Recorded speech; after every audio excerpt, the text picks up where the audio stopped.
কেন দোটাও তো লাইমস্টোন, যে লাইমস্টোন লইয়া সিন্ডিকেট চলে ও লাইমস্টোনও তো ওভারলোড গাড়ি পাথর। আজকে দুইটা গাড়ি এখানে পাবলিকে আটকাইছিল, আজকে পুলিশ সুপার এখানে তাই নিজে আসলে এখানে প্রেজেন্ট আসলো, আজকে প্রশাসন তার যার গতিকে তো আজকে ওভারলোড দুইটা গাড়ি। মানে আমি এনফোর্সমেন্ট বিভাগ তো এখন যে সময় লোড গাড়ি যায় তখন তারা কই থাকে, আজকে এখন আইলে এখন তো কোনো গাড়িও যাইতো না, লোড হইতো না, যখন যায় তখন তারা খানো থাকে।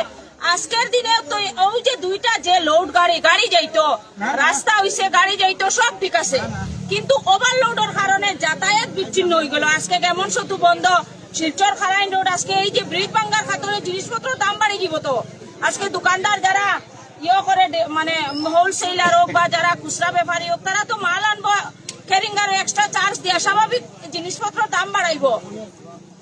পুলিশ সুপার এখানে আসলা, ডিসি মহোদয় আসলা, কি ব্যবস্থা নিলা তারা তো কিছু কইয়াও গেল না। এরপরে এখন এক্সামের পরীক্ষার সময় বাচ্চারা কিভাবে, এখানে ছোট একটা স্কুল আছে, প্রাইভেট স্কুল একটা আছে, আজকে বাচ্চা ওই ফারটা কি আর কিরকম আইতো। প্রশাসনের কাছে বিনম্রভাবে অনুরোধ আমরা যাতায়াতের ব্যবস্থা করে দেওয়া হোক। আমি জনপ্রতিনিধি দুইটা নাও দিলাম, আমার এটা দিয়ে তো সমাধান হইতো না, দুইটা নাও ব্যবস্থা করে দিলাম, যাতায়াত করলো, এটা দিয়ে তো সমাধান হইতো না।